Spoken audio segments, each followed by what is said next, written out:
The worn oak dining table had witnessed 31 years of my life, but tonight felt different.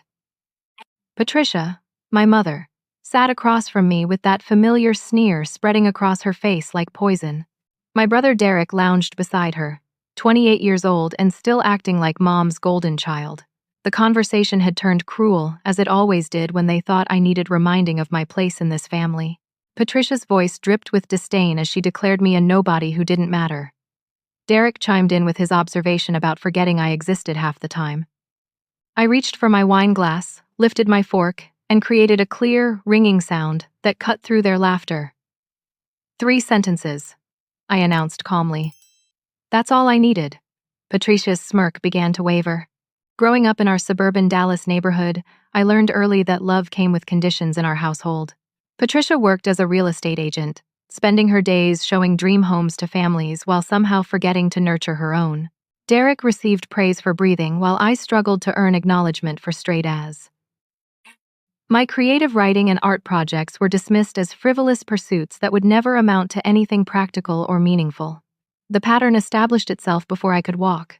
Derek's first steps were celebrated with photographs and phone calls to relatives. My academic achievements were met with reminders about Derek's athletic accomplishments. When I graduated valedictorian from high school, the family dinner conversation centered on Derek's latest baseball game statistics. College became my escape route to Austin, where I pursued creative writing and digital media studies, despite Patricia's constant predictions of failure. After graduation, I built something extraordinary from nothing. Bluebonnet Creative Solutions started in my tiny Austin apartment with a used laptop and determination fueled by years of family dismissal. The company specialized in digital marketing and creative content for major brands, turning my supposedly worthless creative skills into genuine business value. Every rejection from my family became motivation to prove my worth to the world that actually mattered. For 2 years, I'd been using my middle name professionally. W. Grace Parker appeared on contracts worth hundreds of thousands of dollars, while my family continued believing their narrative about my failures. The irony tasted bitter every month when I returned to endure these dinners, listening to their complaints about money troubles while secretly funding their comfortable lifestyle through a shell company I'd created. Lone Star Holdings had been covering their property taxes, Derek's credit card payments, and various household emergencies without their knowledge. The company generated 7 figures annually, but I lived modestly, investing most profits back into business growth. And this twisted social experiment. Would success change their treatment of me, or would they find new ways to maintain their hierarchy of worth? Patricia leaned back in her chair, wine glass balanced between manicured fingers that had never known real work. Derek scrolled through his phone, probably checking sports scores or avoiding messages from creditors I'd been secretly paying. Neither understood they were living off the charity of the daughter they considered worthless. The moment had arrived to end this charade. My first sentence hung in the air like a thunderclap waiting to strike. Patricia's confident expression began cracking as something in my tone registered danger. Derek looked up from his phone, sensing a shift in our usual family dynamic. I've been paying your bills for 2 years through my company, I said calmly, watching their faces transform from smugness to confusion to something approaching fear. Patricia's wine glass trembled in her hand as my words penetrated her consciousness. Derek's phone clattered onto the table, forgotten amid the sudden silence that filled our dining room. The grandfather clock in the corner ticked steadily, measuring seconds that felt like hours as reality began reshaping itself around us. What are you talking about? Patricia's voice came out smaller than usual, stripped of its typical authority and condescension. Her carefully applied makeup couldn't hide the pallor spreading across her cheeks like spilled milk on dark fabric. I pulled my phone from my purse, fingers dancing across the screen with practiced efficiency. Bank statements appeared in crisp detail, showing transfers totaling $250,000 over 24 months. Each transaction bore the unmistakable signature of Lone Star Holdings, the shell company it established to maintain anonymity while supporting their lifestyle. Derek leaned forward, squinting at the screen as if proximity might change the numbers displayed there. His Mercedes lease payments appeared in neat monthly installments of $897. Patricia's cosmetic procedures showed up as medical billing payments of $4,200 each quarter. The new HVAC system they'd installed last summer carried a price tag of $12,000. Paid in full by my company while they celebrated their good fortune. This has to be fake. Derek stammered, his usual swagger evaporating like morning dew under Texas sunlight. You work at some coffee shop or bookstore or something. Mom told everyone you're barely scraping by. The laugh that escaped my throat carried no humor, only the bitter satisfaction of watching carefully constructed lies collapse under the weight of documented truth. I scrolled through my phone again, revealing business cards that bore my professional name alongside the Bluebonnet Creative Solutions logo. Client testimonials filled the screen, praising campaigns I'd developed for Fortune 500 companies whose names Derek and Patricia would recognize from Super Bowl commercials and billboards throughout Dallas. Patricia's hands shook as she reached for the phone, studying each piece of evidence with growing desperation. Industry award photos showed me accepting recognition for creative excellence, standing alongside marketing executives whose salaries exceeded what Derek earned in 5 years. The Austin Business Journal had featured my company in their annual Success Stories edition, highlighting our growth from startup to major player in the digital marketing landscape. You've been lying to us, Patricia whispered, but the accusation sounded hollow even to her own ears. We all knew who had been creating and maintaining the lies that defined our family narrative. Derek attempted recovery, straightening in his chair with false confidence. I always suspected you were doing better than you let on. The way you never seemed worried about money, never asked for help like normal people do when they're struggling. The audacity of his revisionist history sparked genuine anger in my chest. Normal people didn't ask for help because normal people didn't grow up in households where asking for help was met with lectures about personal responsibility and comparisons to more successful siblings. Normal people didn't learn to hide their achievements to avoid jealousy and sabotage from family members who preferred them small and manageable. I spread additional documents across the dining table like cards in a poker game where I held every ace. Business licenses, tax returns, client contracts, and partnership agreements painted a picture of success that neither Patricia nor Derek could dismiss or diminish. The coffee shop Patricia had invented as my workplace existed only in her imagination, along with the financial struggles Shed fabricated to explain my regular visits home. Your second sentence, Derek said quietly, understanding that this revelation was merely the opening act in a much larger performance. I smiled, feeling the power shift in our family dynamic like tectonic plates realigning after decades of pressure. I own a 7-figure marketing company and you've been living off my charity. The silence that followed my second sentence felt dense enough to cut with Patricia's good silverware. Derek's face cycled through emotions like a broken traffic light, shifting from disbelief to anger to something that might have been embarrassment if he possessed enough self-awareness to recognize it. Patricia sat frozen, her real estate agent smile completely abandoned for the first time in my memory. 7 figures. The number hung between us like a bridge I'd built while they were busy burning the ones they thought connected us. My company had exceeded every goal it'd set when Derek was telling college friends that his sister would probably end up waiting tables forever. The creative writing degree they'd mocked had become the foundation for campaigns that generated millions in revenue for clients who valued imagination and innovation over conventional business credentials. That's impossible, Patricia finally managed, but her voice carried no conviction. The evidence spread across her dining table told a story that contradicted every assumption Shed made about her daughter's capabilities and worth. Real estate agents know business. I would have recognized the signs if you were really successful. The irony of her statement struck me like lightning, illuminating a midnight storm. Patricia hadn't closed a sale in 8 months, a fact I'd discovered through my own business connections in the Dallas area. Her colleagues whispered about declining performance and outdated marketing strategies, while she maintained the illusion of prosperity through my anonymous financial support. Derek reached for the documents, handling them like artifacts from an alien civilization. His insurance sales job provided steady income, but nothing approaching the lifestyle had been enjoying thanks to my contributions. The gambling debts had accumulated at underground poker games in downtown Dallas exceeded his annual salary, another secret I'd uncovered through careful investigation of his financial patterns. My phone buzzed with an incoming call from Marcus Thornton, my lead account manager in Austin. I ignored it, knowing that million-dollar campaigns could wait while I dismantled 31 years of family mythology. Marcus would handle the Johnson Electronics launch presentation without my direct oversight, just as my team had been managing operations while I devoted monthly weekends to this elaborate social experiment. Show them the property records, I suggested, accessing another folder on my phone. Legal documents appeared on the screen, bearing official seals and signatures, that couldn't be falsified or explained away. The house we sat in, the sanctuary Patricia had always considered her greatest achievement, belonged to someone else entirely. Patricia's breath caught in her throat as she recognized the property address and legal description. The mortgage payments she thought she'd been making had actually been directed to an escrow account I'd established when purchasing the house 18 months earlier.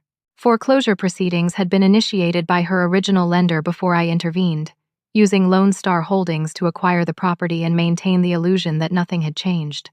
"This can't be legal," Derek protested, but his voice carried the desperate tone of someone who understood that legality and morality weren't always aligned. "You can't just buy someone's house without telling them." Actually, I could, and I had. The foreclosure process was public record, available to anyone willing to research property transactions in their suburban Dallas County. It'd simply been the highest bidder when Patricia's financial mismanagement finally caught up with her carefully constructed facade of success.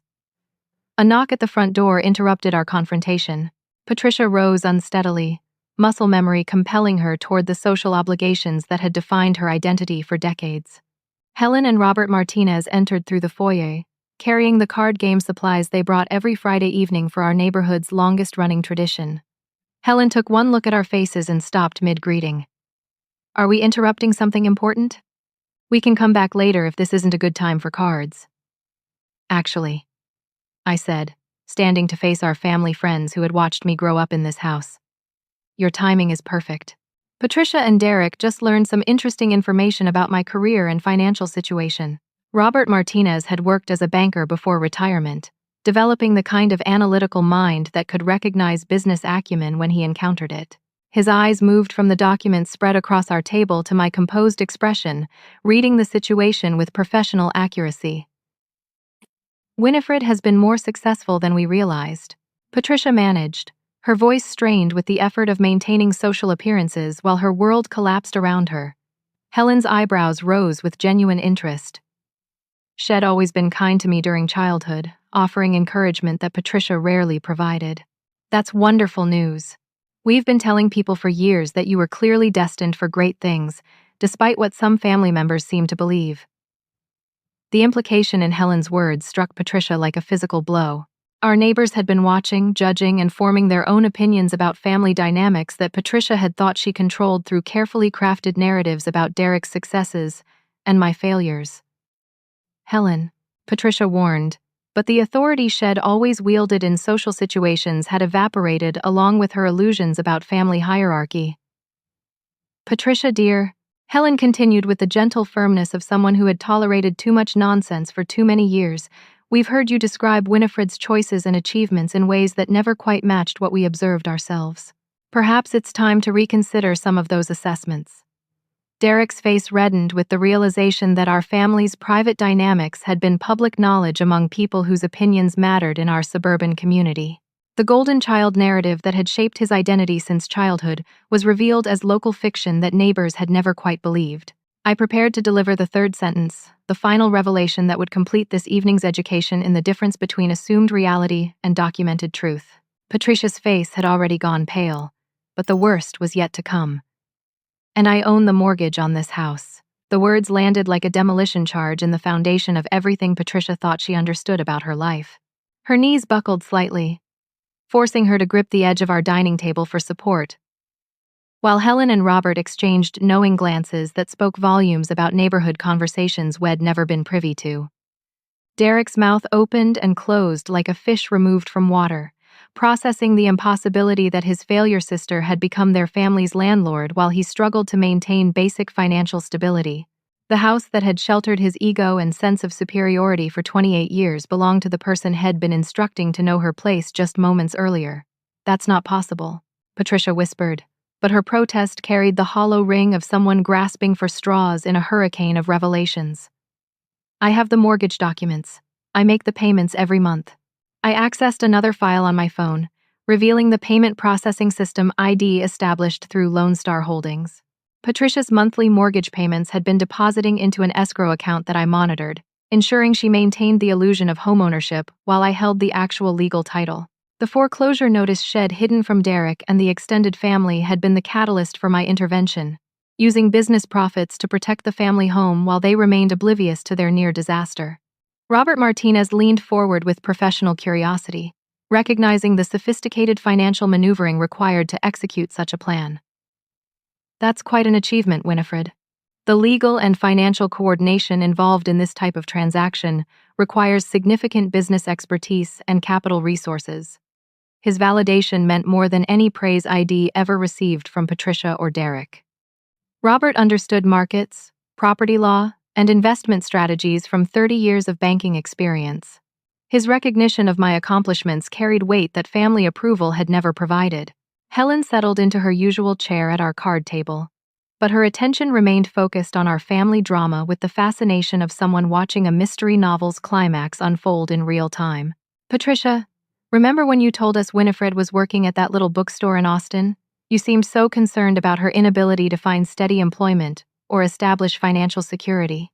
The bookstore story was another fabrication Patricia had created to explain my regular presence in Austin while maintaining her narrative about my professional failures. Shed never bothered to verify what I actually did for work, preferring convenient fiction to potentially uncomfortable reality. Patricia's carefully applied foundation couldn't hide the flush of embarrassment spreading across her cheeks as Helen's observation highlighted the gap between her public statements and private knowledge. The lies Shed told about my life were being exposed to people whose opinions shaped her social standing in our suburban community. Derek attempted to salvage some dignity from the wreckage of his assumptions. Look, I may not have understood the full scope of your business activities, but I never said anything really harmful. Family teasing is normal. Everyone knows I care about you. The revisionist history made me laugh out loud, a sound that echoed strangely in our transformed dining room. Derek's family teasing had included regular announcements that I was a disappointment, warnings that it'd never amount to anything worthwhile, and suggestions that I should be grateful for any attention the successful family members chose to give me. My phone buzzed with a text message from Stephanie Chen, Derek's girlfriend of 18 months who had been mysteriously absent from recent family gatherings. The message was brief but illuminating. Derek, we need to talk. Found out about the gambling debts. This isn't working anymore. Derek's phone chimed simultaneously with what was probably the same message. His face went through several color changes as he read Stephanie's words, realizing that his financial secrets were unraveling faster than he could manage the damage. Actually, Derek, I said, holding up my phone so everyone could see the notification, Stephanie seems to have discovered some interesting information about your poker games and the $30,000 you owe to various bookmakers around Dallas. The number hit our small audience like a thunderclap. Robert's banker instincts immediately assessed the mathematical impossibility of Derek paying such debts on his insurance sales income. Helen's expression shifted from curiosity to concern as she understood the serious nature of Derek's financial problems. Patricia turned toward her son with genuine shock replacing her earlier defensiveness. Derek, what is she talking about? What gambling debts? Derek's swagger completely disappeared as he realized his carefully maintained image was crumbling from multiple directions simultaneously. Stephanie's breakup text, my financial revelations, and Patricia's horrified questioning created a perfect storm of accountability that Head spent years avoiding. It's not that bad, Derek stammered, but his protest lacked conviction even to his own ears. I've been working on paying it back. Some of those debts are old, from before I got serious about managing my money better. The truth was simpler and more devastating than Derek wanted to admit. Had been using credit cards that had been secretly paying to cover gambling losses, creating an endless cycle of debt that he couldn't escape without addressing the underlying addiction driving his behavior. My business investigation into family finances had revealed the full scope of Derek's problems months earlier. Underground poker games in downtown Dallas operated with the kind of interest rates and collection methods that made traditional lending seem charitable by comparison. Derek had been borrowing from dangerous people to pay other dangerous people while maintaining the pretense of financial stability. The house isn't the only surprise. I continued, accessing another folder on my phone. I've been covering Derek's credit card payments for 14 months, which is how he's been able to maintain his lifestyle while owing money to people who don't typically accept payment plans. Patricia's wine glass slipped from her trembling fingers, shattering against our dining room floor in a cascade of crystal and Chardonnay that sparkled like tears under our chandelier lighting. The sound seemed to break whatever remaining composure she'd been clinging to as her family's financial house of cards collapsed around her. Helen rose to help clean the broken glass, but I gestured for her to remain seated. This mess was mine to handle, just like every other problem this family had created while it'd been building actual solutions in Austin. There's more, I said quietly, preparing to reveal the final layer of their financial dependence on my anonymous charity. The broken wine glass crunched under my shoes as I moved around the table, each step punctuating the silence that had settled over our transformed family gathering. Patricia stared at the documents spread before her like archaeological evidence of a civilization she'd never understood, while Derek clutched his phone as if Stephanie might reconsider her breakup decision through sheer force of wishful thinking. Helen and Robert Martinez remained seated at our card table, but their weekly game had been forgotten in favor of witnessing what Robert later described as the most thorough reversal of family fortune had observed in 40 years of suburban living. Their presence added weight to each revelation, transforming our private family drama into a community event with lasting social consequences. The credit cards are just the beginning, I continued, pulling up another set of financial records that documented the full scope of my anonymous support system: property taxes, homeowners insurance, HOA fees, and the new roof you installed last spring. $47,000 in home improvements that you celebrated as evidence of your financial success. Patricia's hands shook as she recognized each expense item, remembering how proud Shed felt when neighbors complimented their house's fresh appearance. The conversations with Helen about smart financial planning and Derek's contributions to household expenses had all been built on money that flowed from my business accounts through carefully structured payments designed to maintain their full dignity while supporting their lifestyle. Derek's insurance sales job provided steady income, but nowhere near enough to support the standard of living he'd been enjoying. His take-home pay covered basic personal expenses while my anonymous contributions handled everything else, creating an illusion of prosperity that had convinced him he was succeeding at adult responsibilities. Without my support, I explained, accessing a spreadsheet that calculated their actual financial position, you're looking at 18 months before bankruptcy becomes inevitable. Derek's gambling debts alone exceed his annual salary, and Patricia hasn't closed a real estate sale since March. The March timeline hit Patricia like a physical blow. She'd been hiding her professional struggles while maintaining the facade of a successful agent, but real estate was a small community where information traveled faster than gossip at church socials. Her colleagues had noticed the lack of closing announcements and commission checks, just as they'd observed her gradual withdrawal from office social events and professional development opportunities. Robert leaned forward with the analytical expression he'd developed during decades of evaluating loan applications and business projections. What kind of timeline are we discussing for debt resolution? These numbers suggest a situation that requires immediate intervention and long-term planning. His banker's perspective added professional gravity to our family crisis, transforming emotional drama into a business problem that demanded practical solutions rather than hurt feelings and defensive arguments. Derek attempted one last defense of his decision-making abilities. I can handle my own debts. I don't need charity from anyone, especially not from someone who's been hiding her success while pretending to struggle. If you had been honest about your financial situation, maybe I would have made different choices. The victim narrative in his statement revealed everything wrong with Derek's worldview. Had made gambling debts while believing I was struggling financially, yet somehow my hidden success was responsible for his poor judgment. The logic was twisted beyond recognition, but perfectly consistent with a lifetime of avoiding accountability for his choices. Patricia rallied enough composure to attempt damage control. We're grateful for your help, obviously, but this approach feels manipulative. Families support each other openly, not through secret companies and hidden agendas. There are better ways to handle financial assistance. Her criticism would have been more compelling if Shed ever offered support when she believed I needed it, or if Shed shown interest in my actual life, rather than the fictional version Shed created to explain her own superiority. The manipulation had been flowing in the opposite direction for 31 years, shaping my self-worth and family relationships through systematic emotional abuse disguised as honest assessment. I'm offering you both a choice, I said, standing to gather the documents scattered across our dining table. We can rebuild our relationship based on mutual respect and honest communication. Or I can withdraw my financial support, and you can experience the natural consequences of your decisions. The choice was simple but not easy. Relationships require acknowledgement of past harm, accountability for ongoing patterns, and commitment to different behavior going forward. I'd spent 2 years testing whether success would change their treatment of me, discovering that money alone couldn't purchase the respect and recognition it always craved from family. Helen cleared her throat gently, drawing our attention to her perspective as a longtime observer of our family dynamics. Patricia, dear, I think Winifred is offering you something precious that many families never get. A chance to start over with truth instead of competition. Her words carried the wisdom of someone who had raised 4 children successfully and watched countless neighborhood families navigate similar challenges with varying degrees of success. Helen had witnessed my childhood struggles and Patricia's favoritism firsthand, making her opinion particularly valuable in our current crisis. Derek's phone buzzed with another message, probably from one of his creditors or gambling associates who had noticed Stephanie's public breakup announcement on social media. The interconnected nature of his financial and personal problems was becoming apparent to everyone except Derek himself.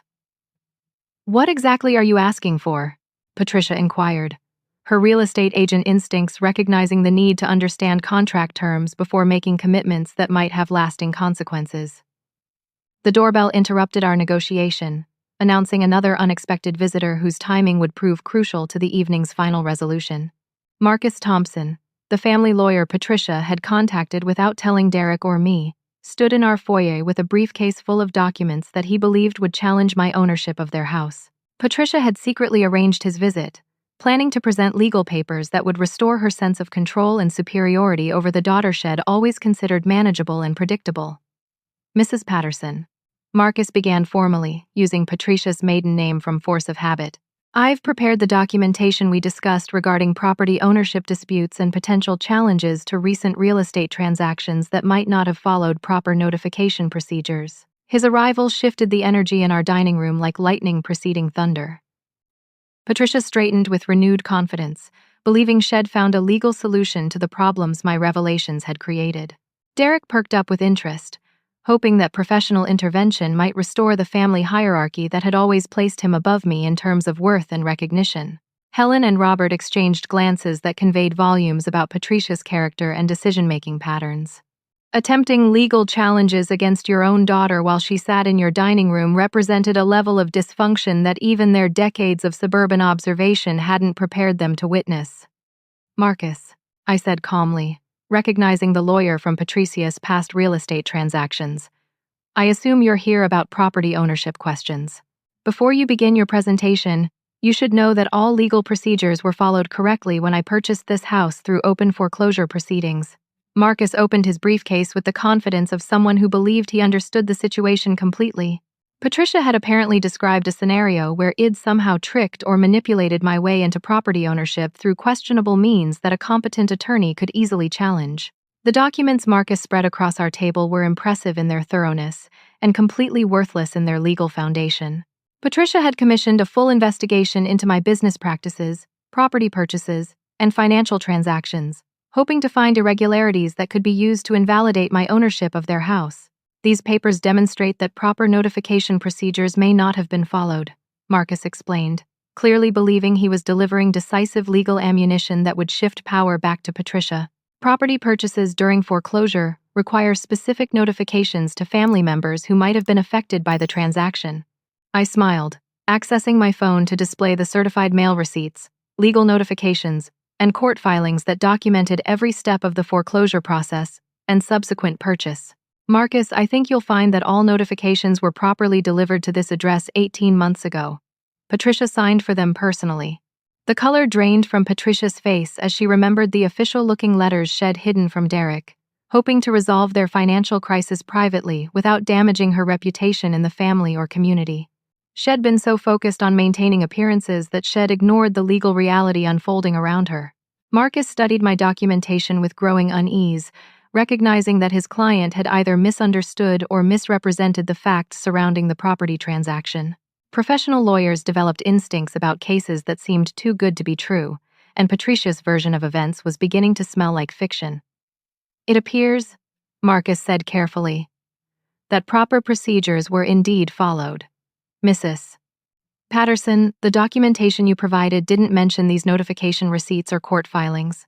Patricia's secret legal maneuver had backfired spectacularly, exposing her continued scheming while she sat at a table surrounded by evidence of my legitimate success and her family's complete dependence on my financial support. The manipulation Shed accused me of practicing was revealed as her own preferred method of handling family conflicts. Derek's expression shifted from hope to embarrassment as he realized that Patricia had been planning legal action against me while accepting my anonymous financial support. Even his limited moral compass could recognize the ethical problems with such behavior. Uncle Marcus Patterson, Patricia's brother, arrived through our front door with impeccable timing that suggested Helen had sent him a discreet text message during our confrontation. Had driven over from his house 6 blocks away, probably expecting to mediate a minor family dispute rather than witness the complete destruction of his sister's credibility. "What the hell is going on here?"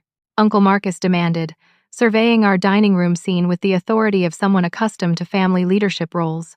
Helen called and said there was some kind of crisis involving lawyers and property ownership. Uncle Marcus had always been the family voice of reason, successful in construction management, and respected for his straightforward approach to problem solving. His opinion carried weight that could influence community perception and extended family relationships. Patricia attempted to explain the evening's revelations in terms that portrayed her as the victim of my deception and manipulation, but her narrative collapsed under the weight of documented evidence and witness testimony from Helen and Robert. "Let me understand this correctly," Uncle Marcus said slowly, his construction manager's mind processing the information with mechanical precision. "Winifred owns a successful business, has been secretly supporting your lifestyle for 2 years, purchased this house when you faced foreclosure, and you responded by hiring a lawyer to challenge her ownership." The summary hit Patricia like a demolition crew with perfect aim. Uncle Marcus had always been protective of family members who were being treated unfairly, and his assessment of the situation clearly identified Patricia as the aggressor rather than the victim. Derek tried one final attempt at self-justification. "None of this would have happened if Winifred had been honest about her success from the beginning. We could have had normal family relationships instead of these complicated financial arrangements." Uncle Marcus turned toward Derek with the expression "head perfected" while managing construction crews full of workers who tried to blame others for their mistakes. "Son, your sister doesn't owe you information about her income any more than you owe her details about your gambling debts. The difference is that she was helping while you were creating problems." The construction analogy was perfect for Uncle Marcus. Family relationships required solid foundations built on mutual respect and honest communication. Patricia and Derek had been building their sense of superiority on quicksand, while I'd been quietly providing the financial concrete that kept their house from sinking. Marcus Thompson packed his briefcase with the defeated air of a lawyer who had discovered his client's case was built on wishful thinking rather than legal reality. "Mrs. Patterson, given the documentation Miss Patterson has provided, I don't believe we have grounds for any legal challenges. All transactions appear to have been conducted properly." Patricia's last hope for regaining control through external intervention evaporated with Marcus Thompson's professional assessment. She was left facing the choice I'd offered earlier: rebuild our relationship based on truth and respect, or experience the natural consequences of their behavior without my financial protection. The moment had arrived for each family member to decide what mattered more: maintaining comfortable illusions or embracing the accountability required for genuine relationships. 6 months later, I sat at the same worn oak dining table, but everything else had transformed beyond recognition. Patricia entered from the kitchen carrying a casserole dish that actually contained homemade food rather than something purchased from the upscale grocery store and transferred to her own cookware. Derek followed behind her with place settings, moving with the careful precision of someone who had learned to appreciate simple responsibilities. The family dinner conversation focused on my company's latest achievement, a national campaign for Henderson Electronics that had generated $15 million in sales during its first quarter. Patricia listened with genuine interest, asking thoughtful questions about marketing strategies and client relationships that demonstrated real curiosity about my work, rather than polite obligation. "The Austin Business Journal wants to feature you in their annual success issue again," Patricia said, displaying a pride that felt authentic rather than performative. Helen showed me the article from last year. I kept a copy in my real estate office to show clients how creative marketing can transform business outcomes. The transformation in Patricia's attitude had required months of therapy sessions focused on narcissistic behavior patterns and their impact on family relationships. Dr. Rebecca Martinez, a family counselor who specialized in dysfunctional dynamics, had guided Patricia through the painful process of acknowledging how her treatment of me had been shaped by insecurity and competition, rather than maternal love. Derek's journey had been equally challenging but perhaps more visible in its progress. Gamblers Anonymous meetings, financial planning courses, and addiction counseling had provided structure for addressing problems that extended far beyond poker games and sports betting. Had taken a position in my company's Austin office, starting at entry level to learn business fundamentals that his previous job had never required. I talked to my sponsor about the family dynamic stuff, Derek said, referring to his Gamblers Anonymous mentor who had become a crucial source of guidance and accountability. He helped me understand how I was using family hierarchy to avoid dealing with my own problems. The honesty in Derek's voice represented months of difficult self-examination and behavioral changes that had required genuine commitment rather than superficial promises. His gambling addiction had been symptomatic of deeper issues involving entitlement, responsibility avoidance, and emotional immaturity that affected every aspect of his life. Uncle Marcus joined us for dinner, along with Helen and Robert Martinez, creating the kind of family gathering I'd imagined as a child, but never experienced until adulthood. The conversation flowed naturally between business achievements, family updates, and community news without the underlying tension that had characterized our relationships for decades. Your scholarship announcement made the neighborhood newsletter, Helen mentioned, referring to the Creative Arts Fund it established for students facing family opposition to artistic pursuits. 3 local high school students have already applied for support with college applications and portfolio development. The scholarship program had emerged from my understanding of how family dismissal could impact young people's willingness to pursue their authentic interests and talents. Creative careers required confidence and persistence that became nearly impossible when family members consistently undermined your sense of worth and capability. Patricia's real estate career had stabilized after she had addressed the behavioral patterns that had been damaging her professional relationships. Therapy had revealed how her need to control family narratives had extended into client interactions, creating communication problems that had cost her sales and referrals. I closed 2 properties this month, Patricia announced with satisfaction that felt earned rather than desperate. The marketing approach you suggested for the Henderson listing made all the difference, staging the house to tell a story about lifestyle rather than just showcasing square footage. My business expertise had become a family resource rather than a source of threat and competition. Patricia had learned to value my insights without feeling diminished by my success, while Derek had discovered that collaboration produced better outcomes than rivalry. The financial arrangements had simplified considerably once accountability entered our family dynamic.